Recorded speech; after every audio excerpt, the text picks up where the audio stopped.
Assalamualaikum warahmatullahi wabarakatuh. Kita bertemu lagi di channel Dulnesia.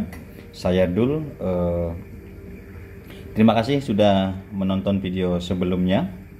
Baik, mari melanjutkan membaca buku di halaman 103 dengan buku Kesaksian Para Pengabdi Rumah Kita. Kali ini berjudul Sri Pulung, Ikon Persaudaraan Muslimah Salimah. Dalam tanda petik, kenapa saya tak dikerudungi sejak kecil? Kenapa saya kenal dulu dengan dunia pacaran? Latar belakang. Sri Pulung lahir pada tanggal 26 Juli 1971 di Kota Bandung. Ayahnya merantau dari Jatibarang Indramayu ke Bandung pada tahun 1964 dan bekerja sebagai PNS di Dinas PU, Pekerjaan Umum, sesuai dengan latar belakangnya dari teknik sipil. Ibunya pun berasal dari Jatibarang Indramayu dan bersama suami dan anak-anaknya hidup di Bandung. Keluarga Sri termasuk golongan Muslim Abangan. Di KTP beragama Islam namun tidak menjalankan ajaran Islam secara menyeluruh. Sejak kecil ia tidak pernah melihat ayahnya menjalankan sholat 5 waktu. Dia tidak diajarkan Islam oleh keluarganya. Bahkan orang tuanya tidak menganjurkan mengaji dan belajar agama dengan baik. Semenjak Sri mulai mengenakan kerudung dan taat menjalankan ritual ajaran Islam khususnya sholat tahun 1998. Bapak dan ibunya mulai tekun menjalankan sholat 5 waktu dan tak lama kemudian mereka beribadah haji di tahun 1990. Sri menempuh seluruh pendidikannya di Bandung. Semenjak saat SMP, Sri mengikuti debat calon ketua OSIS karena tidak terpilih. Ia menduduki posisi bendahara saat SMA. Saat SMA ia aktif di Rohis, Rohani Islam.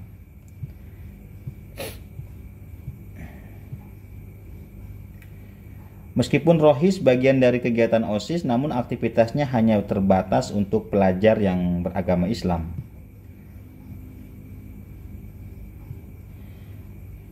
Pada saat itulah ia mulai menekuni agama Islam secara intensif.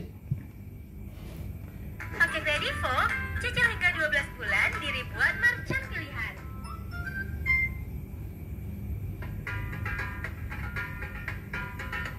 Maaf.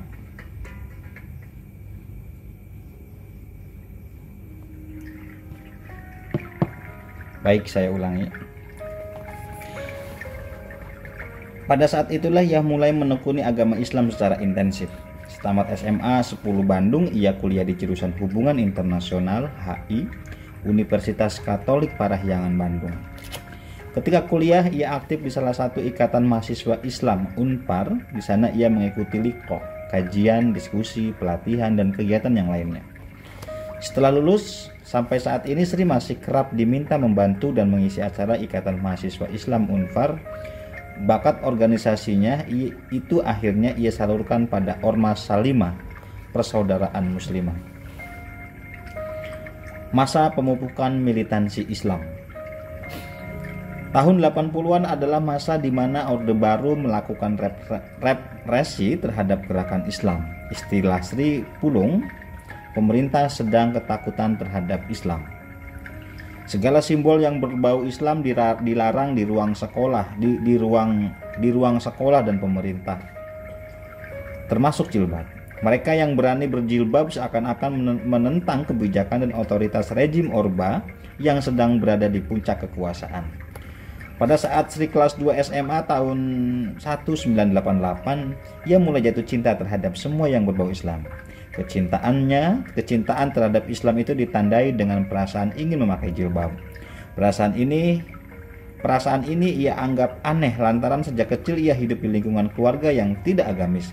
Alih-alih menganjurkannya berjilbab, rasa ingin berjilbab muncul setelah mendengarkan penjelasan mahasiswa IKIP Bandung yang sedang PKL di SMA 10 Bandung. Mahasiswa tersebut terlihat kebingungan dan dengan spontan berbicara di depan kelas.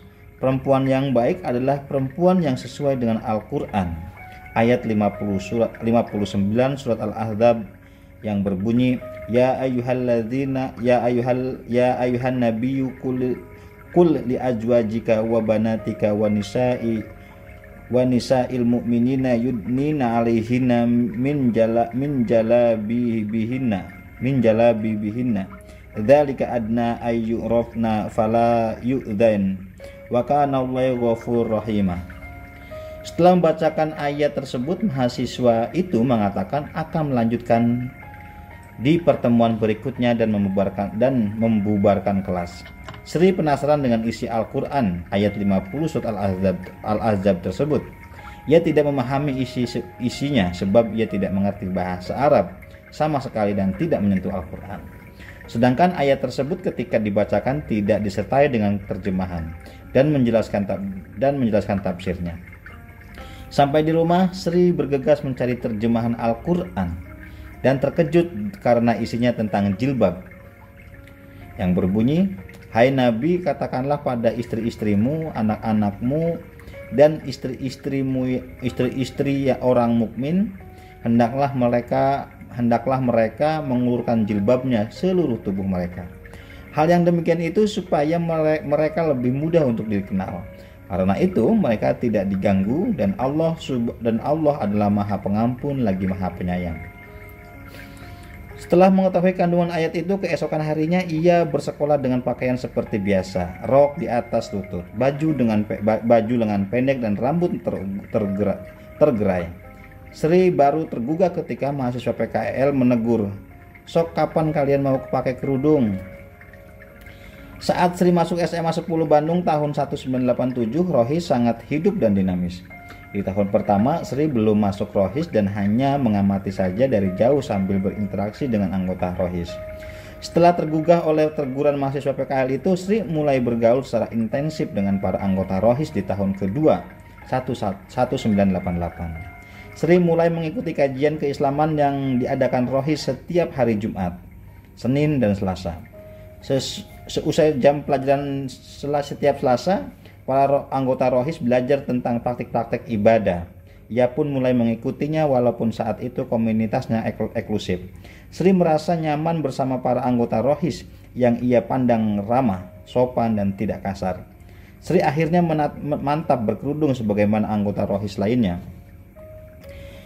Ketika memutuskan berkerudung untuk pertama kalinya, Sri terlebih dulu memprotes bapaknya. Dengan nada tinggi ia menghujaninya dengan menghujani pertanyaan. "Bapak, kenapa saya tidak dikasih tahu sejak dini bahwa pakai kerudung itu wajib? Kenapa tidak dikerudungi sejak kecil? Kenapa Bapak tidak mengajari saya salat 5 waktu? Kenapa saya kenal dulu dengan dunia pacaran?" Bapak terdiam 1000 bahasa dan hanya bisa menangis. Meski Rohis sedang hidup, tetapi peraturan sekolah melarang siswanya berjilbab. Karena itu, berangkat dari rumah, Sri berkerudung dan menggunakan rok panjang. Setelah sampai pintu gerbang sekolah, di ruang ganti pakaian di samping pos satpam, Sri dan kawan-kawan Rohisnya melepas jilbab dan memakai jaket untuk ada tutup kepalanya sebagai gantinya, serta mengganti rok panjang dengan rok pendek sembari menutupi kaki dan kaos kaki panjang sehingga tidak kelihatan. Sri bersama anggota Rohis mengusulkan pada pihak sekolah agar minggu sebagai hari libur diisi dengan pengajian. Usul itu diterima dan akhirnya setiap minggu siswa dan siswi wajib mengikuti pengajian SMA selama 1 semester.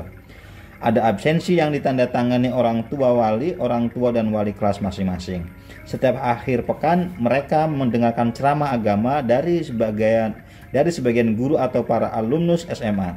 Terkadang mereka menonton film Islami, diantaranya film berjudul The Messenger, Ar-Risalah, yang mengisahkan tentang perjuangan Rasulullah. Penerjemah film itu adalah alumnus SMA 10 angkatan 1986 yang sedang kuliah di Unpad, bernama Kang Dedi. Kang Deddy tidak hanya menerjemahkan namun juga menjelaskan isinya dengan baik sebab ia adalah seorang aktivis pergerakan Islam di kampus Unpad dan di Masjid Salman ITB. Sri sangat menikmati dan terpukau dengan penyampaian Kang Deddy dan benar-benar menghayatinya. Inilah letupan ghairah Islam Sri sampai akhirnya memakai kerudung dan aktif liko. Setelah 2 bulan liko dan memakai kerudung, ia langsung memutuskan kekasihnya. Sri menjadi manusia yang berbeda setelah aktif di Rohis. Sementara kekasihnya bukan seorang ikhwan. Berbeda prinsip ditambah dengan keyakinan bahwa Islam tidak menghalalkan pacaran membuat keduanya berpisah. Sri merasakan beratnya perjuangan mengekspresikan identitas Islam di saat pemerintah sedang takut pada Islam, Islamofobia. Ia bersama para anggota Rohis memperjuangkan agar foto yang dipasang di ijazah mereka menggunakan jilbab. Namun usulan tersebut tidak diterima sehingga foto terpaksa berfoto tanpa mengenakan jilbab. Meski demikian hatinya memberontak, tidak setuju. Ingkar fi kolbi. Orang yang paling berjasa dalam berislamannya adalah murabi pertamanya. Murabi pertama inilah yang pertama kali menjadi guru, membentuk keberislamannya, memberi pengajian, arahan dan bimbingan dari semenjak SMA, kuliah sampai menikah. Setelah lulus, Sri beserta teman-teman aktivis Rohis dianjurkan oleh sang murabi untuk kuliah di Universitas Katolik Parahyangan Bandung, Unpar atau Unika.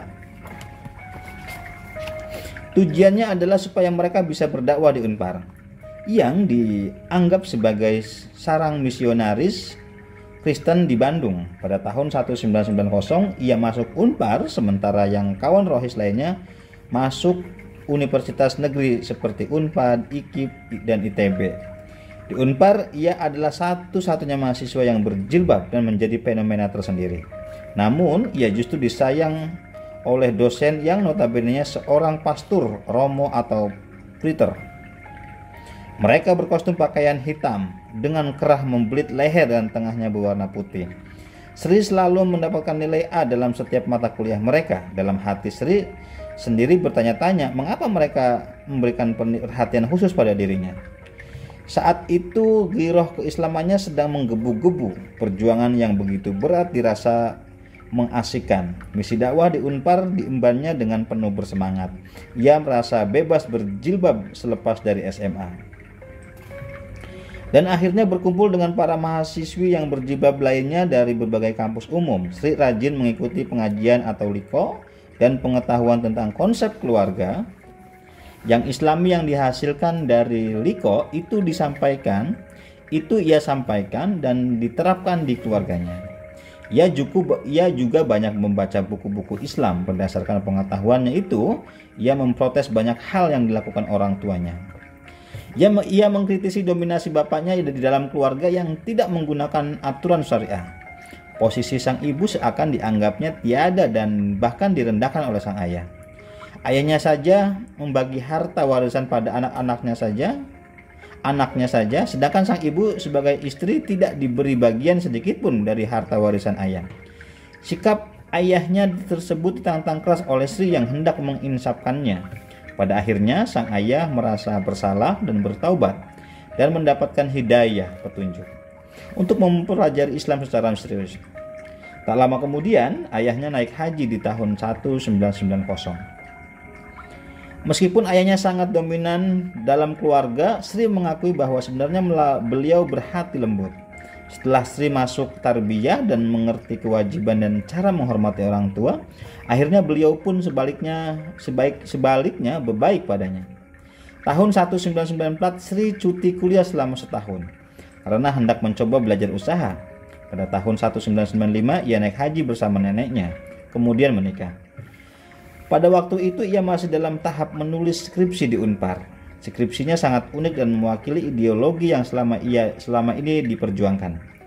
Ideologi yang dimaksudkan adalah pembelaan terhadap nasib Palestina dan pengutukan Israel sebagai mahasiswa jurusan hubungan internasional. Ia mengangkat persoalan luar negeri dan untuk pertama kalinya mengajukan skripsi tentang Palestina. Namun tema tersebut ditolak oleh pihak kampus. Menurut salah satu dosennya, ia tidak akan bisa menulis tentang Palestina karena ada nilai lain yang menghalang-halangi dan ada sesuatu pihak di balik itu. Padahal Sri sudah membaca referensi tentang Palestina dan membuat draft skripsinya. Di dalam kajian dan liko pun isu Palestina kerap dibahas oleh Murabi. Setelah merenung dan menganalisa, ia menyimpulkan bahwa penolakan tersebut dikarenakan ia kuliah di kampus berbasis Katolik. Israel adalah negara Yahudi, sedangkan orang-orang Katolik berkonspirasi dengan orang-orang Yahudi.